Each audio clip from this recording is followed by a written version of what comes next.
नमस्ते विद्यार्थी मित्रों, कक्षा 9 हिंदी में आपका स्वागत है। आज हम 21वां पाठ जो है क्रांतिकारी शेखर का बचपन उसके बारे में चर्चा करते हैं।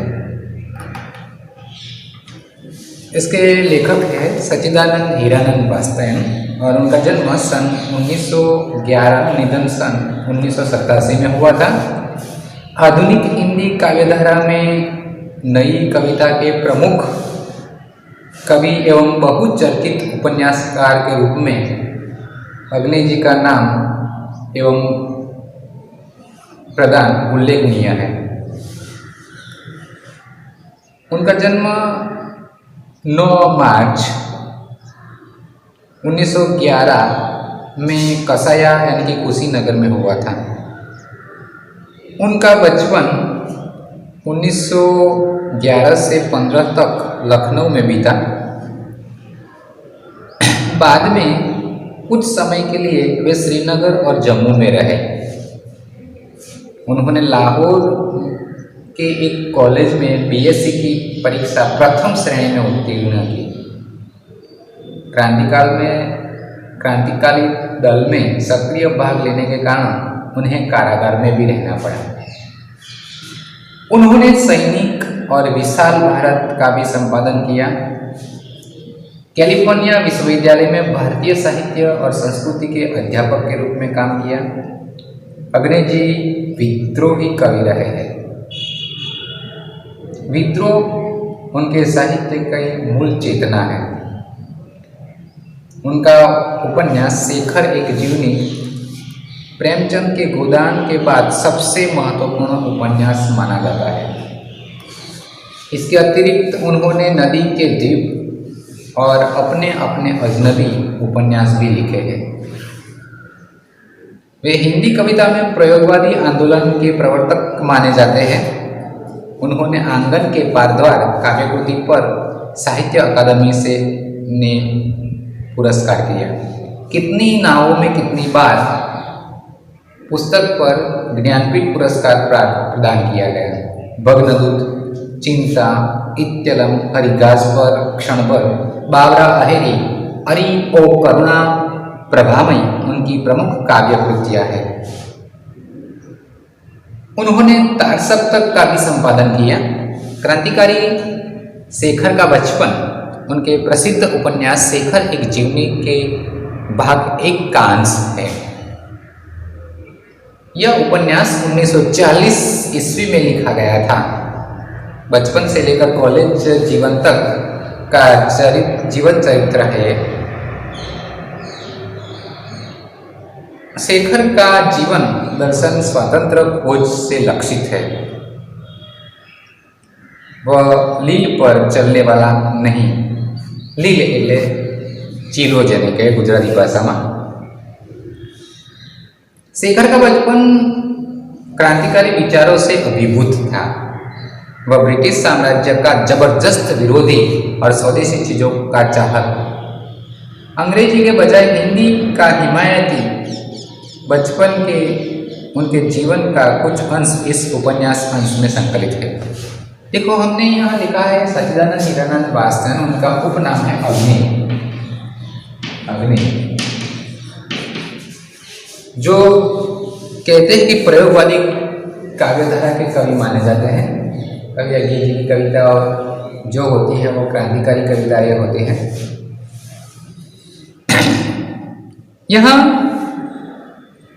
क्रांतिकारी शेखर का जो बचपन है उस शीर्षक से उन्होंने ये एक शेखर एक जीवनी भाग 1 में से अंश लिया है।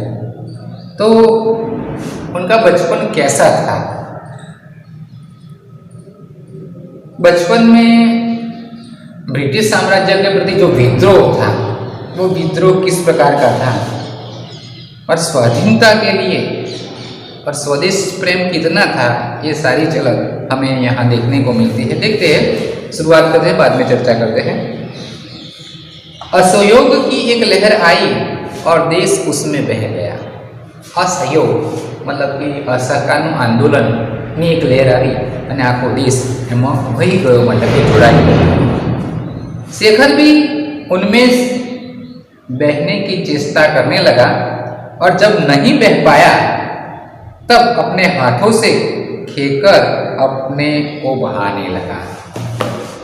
जो शेखर थे वह भी उस क्रांतिकारी असहयोग की जो लहर आई थी उसमें बहने का प्रयत्न करने लगा, लेकिन नहीं बह सका तो अपने हाथों से खेकर, नाविक હોય ને એને શું કરે, નૌકાને પોતાના હાથથી હલે શું મારે, એને ખેकर बहने का प्रयत्न कर, यानी कि वो जोड़ा उसमें जोड़ने का प्रयत्न करने लगा उस असहकार के आंदोलन में। उसने विदेशी कपड़े उतार कर रख दिए, जो 2-4 मोटे कपड़े देसी कपड़े उनके पास थे वही पहनने लगा।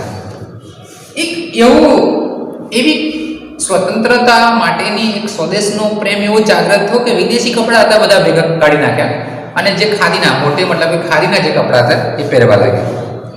एक परिवर्तन જોવા લાગ્યું।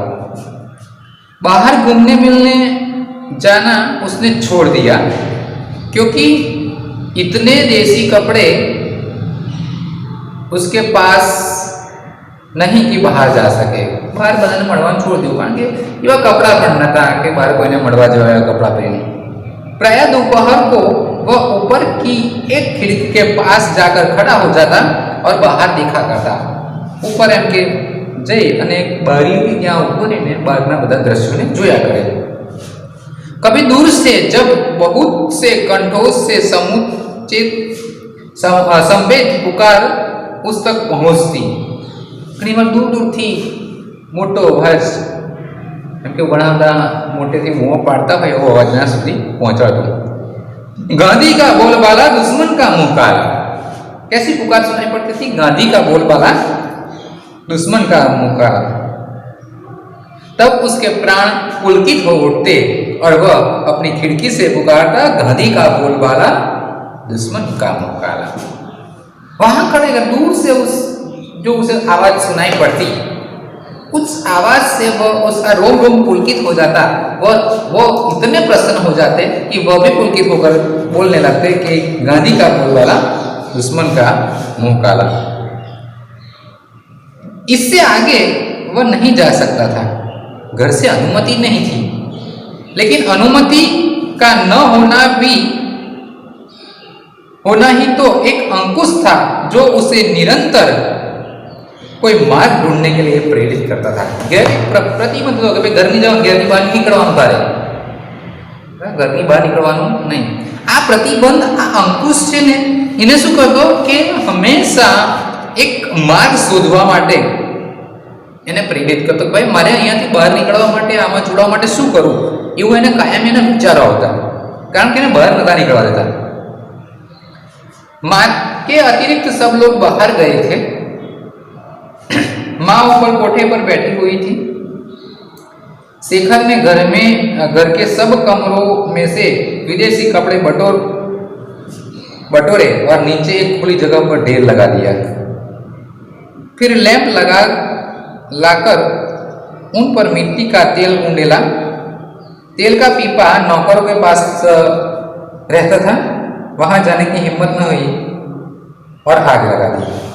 क्या किया कि माँ ऊपर बैठी थी, घर में कोई नहीं था, तो सभी कमरों में से उन्होंने विदेशी कपड़े को लाकर बाहर खुली जगह में रख दिया। फिर लैंप यानी कि दिए में से लैंप में से उन्होंने मिट्टी का तेल यानी घासलेट कहते हैं, केरोसिन गुजराती भाषा में कही जाए, उसे सब पर उंडेल दिया, छांट लिया, छिटक दिया, फिर उसे आग लगा दी। वो केरोसिन यानी कि घासलेट का जो डिब्बा था उसे लेने के लिए नहीं जा सका क्योंकि वह नौकरों के पास रहता था। तो नौकर उससे प्रश्न पूछे कि क्यों ले जा रहे हो, क्या कर रहे हो, तो उसने लैंप में ही से ही ये मिट्टी का तेल है वह छिड़क दिया और सब कपड़ों को आग लगा दी। फिर क्या किया देखो, आग एकदम भभक उठी, शेखर का आह्लाद भी भभक उठा।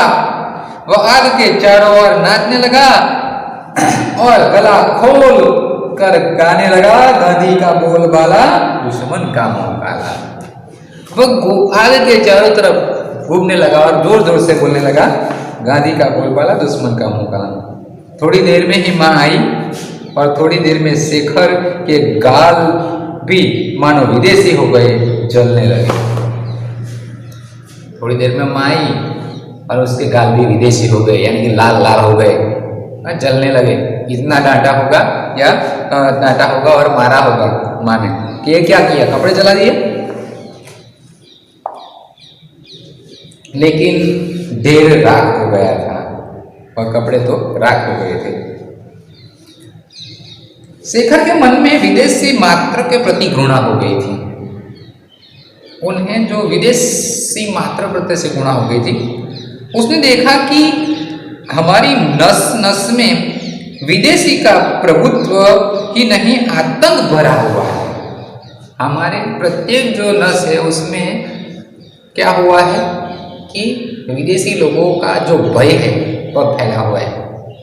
उसका प्रभाव तो है ही, साथ ही साथ उसका भय भी हम में फैला हुआ है। उसने पुरानी बातें भी याद आई और नई भी। उन्हें पुरानी बातें भी याद आई और नई बातें भी। उसे यह भी ध्यान हुआ कि पिता उसे घर में भाइयों से अंग्रेजी में बात करने के लिए कहते हैं। यह भी कि वह शैशव से अंग्रेजी में बोलना जानता है, पर हिंदी अभी सीख रहा है। देखो, पिताजी कहते कि अपने भाइयों से तुम घर में भी अंग्रेजी में बात करो। ये जानते हैं कि अंग्रेजी तो वो बोलना जानता है, फिर भी हिंदी सीख रहा है, ये भी वो जानते थे। उनकी पहली आया ईसाई थी और अंग्रेजी ही बोलती थी। उनकी जो रखने वाली, उन्हें पालन पोषण करने वाली जो उनकी आया थी, वह भी ईसाई थी और वह भी क्या करती थी, अंग्रेजी ही बोलती थी। उसका पहला गुरु, उसके साथ उसे दिन भर बिताना होता था, वह अमेरिकन मिशनरी था जो पढ़ाता चाहे कुछ नहीं, दिन भर अंग्रेजी की शिक्षा देता था। देखो, जो उनका पहला गुरु माना जाता, जिसके साथ उन्हें दिन भर रहना पड़ता था, वह भी अंग्रेजी मिशनरी था, जो उसे कुछ भी पढ़ाता था, चाहे पढ़ाता हो ना पढ़ाता हो, लेकिन दिन भर वह अंग्रेजी की ही शिक्षा देता था। शेखर ने देखा कि यदि मातृभाषा वह है तो हम सबसे पहले सीखते हैं, तब तो अंग्रेजी ही उसकी मातृभाषा है और विदेशी उसकी माँ। उसके आत्माभिमान को सख्त धक्का लगा, जिसे मैं घृणित समझता हूँ। उस विदेशी को माँ कहने को बाध्य हूँ जो मातृभाषा सिखाती है, और मातृभाषा भी अंग्रेजी में ही, तो उसकी वह तो माँ हुई। तो उनको बहुत धक्का लगा, उनके स्वाभिमान को धक्का लगा कि जिसे मैं विदेशी से घृणा करता हूँ, वही मैं उसे ही मैं माँ कहने के लिए बाध्य हो जाऊँ। उसने उसी दिन से बड़ी लगन से हिंदी पढ़ना आरंभ किया और चेष्टा से अपनी बातचीत में अंग्रेजी शब्दों को निकालने लगा।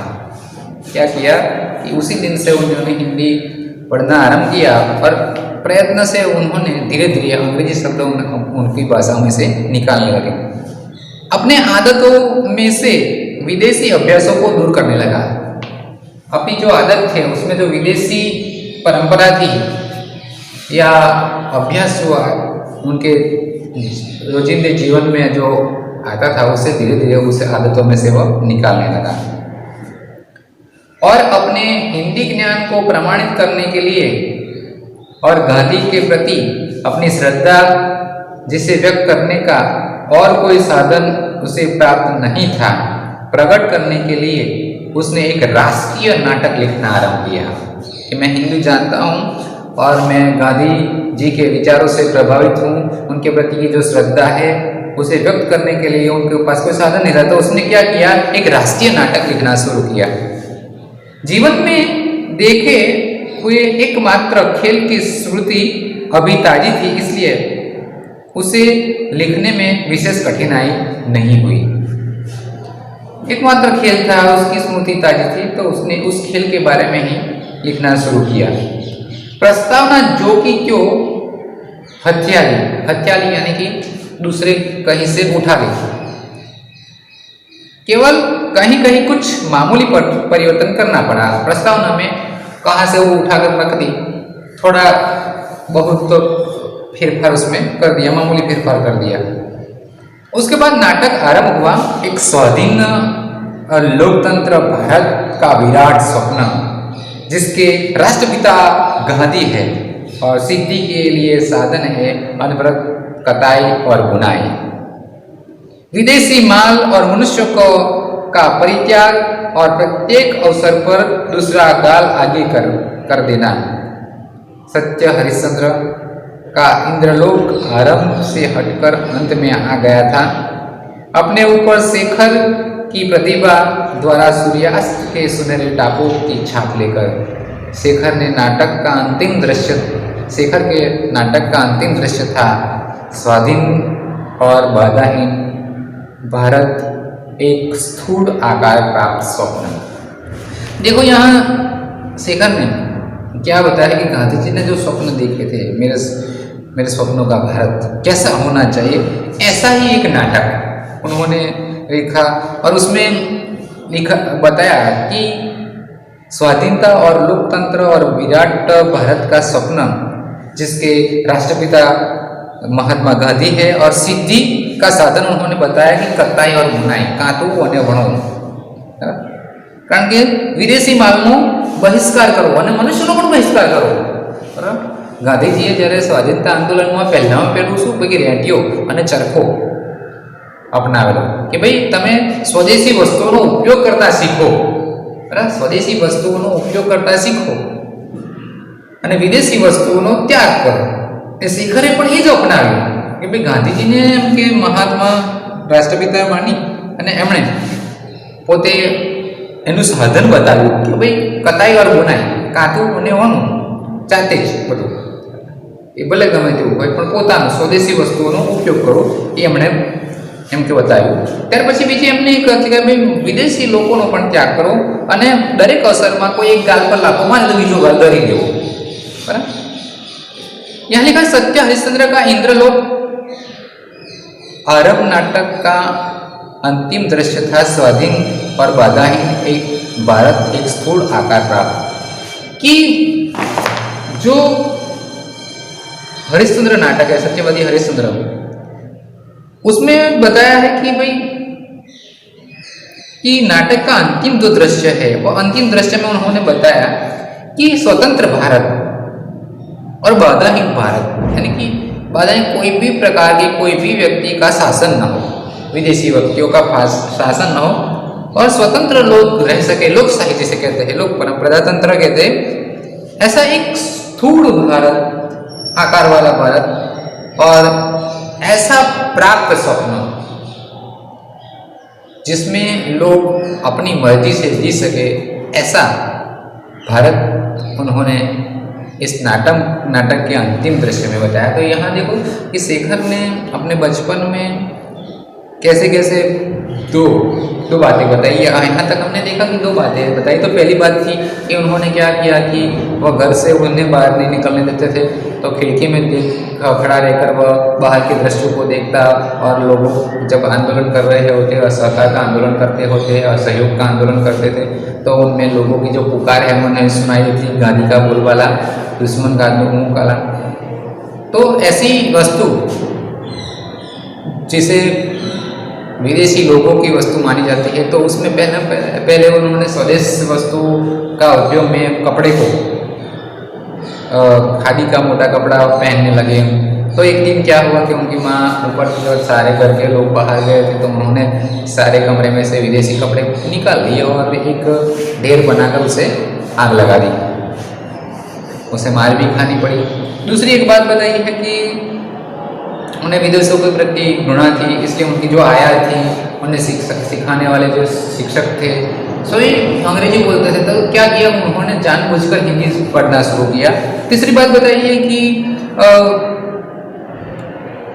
उन्होंने क्या बताया कि उन्होंने अपनी भावों को प्रकट करने के लिए, राष्ट्रीय भावना प्रकट करने के लिए, गांधी जी के प्रति जो श्रद्धा है उसे प्रकट करने के लिए एक नाटक की, राष्ट्रीय नाटक की रचना की और उसमें स्वतंत्र भारत कैसा होना चाहिए ये सारी बातें यहाँ शेखर जी ने अपने नाटक में लिखी थी। तो अपने भावों को प्रकट करने के लिए उनका बचपन में ही उन्होंने स्वतंत्र आंदोलन के कैसे विचार थे यह हमें पता होता है। अगली वीडियो में फिर मिलेंगे, तब तक के लिए अलविदा।